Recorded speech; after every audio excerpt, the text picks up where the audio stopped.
Budget ২০২৫ বাজেটে কৃষকদের জন্য বড় ঘোষণা। প্রধানমন্ত্রী ধন ধান্য কৃষি যোজনা আনলো সরকার। কৃষকদের জন্য কিন্তু নতুন প্রকল্প শুরু করেছে ধন ধান্য কৃষি যোজনা। এই প্রকল্প থেকে কৃষকরা কিভাবে উপকৃত হবেন, কত টাকা পর্যন্ত এই প্রকল্প থেকে তারা পেতে পারেন এবং কি কি সুবিধা রয়েছে, কি কি করতে হবে এই প্রকল্পে, সমস্ত কিছুই আপনারা এক এক করে জানতে পারবেন। ভিডিওটা লাস্ট পর্যন্ত দেখলে সমস্ত কিছুই আপনারা জানতে পারবেন। তো চলুন বন্ধুরা, ভিডিওটাকে শুরু করা যাক। দেখুন, এখানে বলা হয়েছে কৃষকদের সুবিধার্থে বাজেটে বড় ঘোষণা করলেন সরকার। কেন্দ্রের অর্থমন্ত্রী নির্মলা সীতারামন জানান, এবার ধন ধান্য কৃষি যোজনা চালু হয়েছে দেশে। এই নতুন প্রকল্পে এলে কি লাভ হবেন কৃষকদের। তো ইতিমধ্যে আপনারা দেখতে পাচ্ছেন এই যে প্রকল্প নিয়ে এসেছে, কৃষকরা কি লাভ পাবেন এই প্রকল্প থেকে বিস্তারিত দেখে নেব। বাজেটে সরকারের তরফে বলা হয়েছে নতুন এই যোজনার ফলে 1.7 কোটি কৃষকের সাহায্য পাবেন। এই প্রকল্পের আওতায় আনা হবে গ্রামীণ যুব প্রজন্ম, মহিলা ও ভূমিহীন কৃষকদের।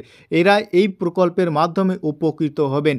তো দেখতে পাচ্ছেন এখানে কারা কারা সুযোগ পাবেন। গ্রামীণ যুব প্রজন্ম, মহিলা ও ভূমিহীন কৃষকরা কিন্তু এই প্রকল্পের সুবিধা পাবেন। এছাড়াও এই প্রকল্পের আর কি কি রয়েছে সুবিধা, দেখুন এখানে বলেছে এটি একটি সরকারি প্রকল্প যার লক্ষ্য কৃষি উৎপাদনশীল বৃদ্ধি করা। তো দেখতে পাচ্ছেন কৃষি উৎপাদনশীল বৃদ্ধি করার জন্যই কিন্তু এই প্রকল্প শুরু করছে। পাশাপাশি কৃষকদের জন্য বিশেষ করে গ্রামীণ এলাকায় অর্থনৈতিক স্থিতিশীল নিশ্চিত করবে সরকার। তো দেখতে পাচ্ছেন এই স্কিমটি কিসের জন্য কিন্তু নিয়ে আসছে। তারপর বলছে এই স্কিম কৃষকদের আধুনিক কৃষি পদ্ধতিতে অবলম্বন করতে, ফসলের ফলন বাড়াতে ও উৎপাদনের সামগ্রিক গুণমান উন্নত করতে উৎসাহ করবে কৃষকদের, যা করতে কৃষকদের আর্থিক সহায়তা ও ভর্তুকি দেবেন মোদী সরকার। তো দেখতে পাচ্ছেন এইসব করার জন্য আর্থিক সহায়তা ও ভর্তুকি দেবে মোদী সরকার।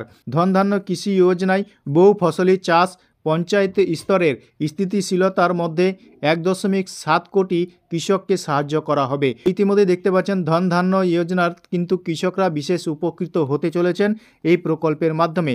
তারপর বলছে প্রধানমন্ত্রী ধন ধান্য কৃষি যোজনায় একটি উন্নতশীল কৃষি জেলা কর্মসূচি যা 100টি জেলাকে কভার করবে।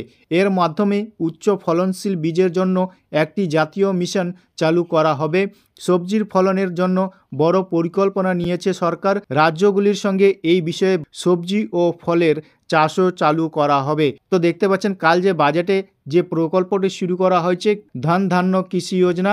তো এই নিয়ে আপনাদের মতামত কমেন্ট সেকশনে অবশ্যই কমেন্ট করে জানাবেন। ভিডিওটা যদি ভালো লেগে থাকে একটা লাইক করে বন্ধুদের সাথে বেশি বেশি করে শেয়ার করে দেবেন।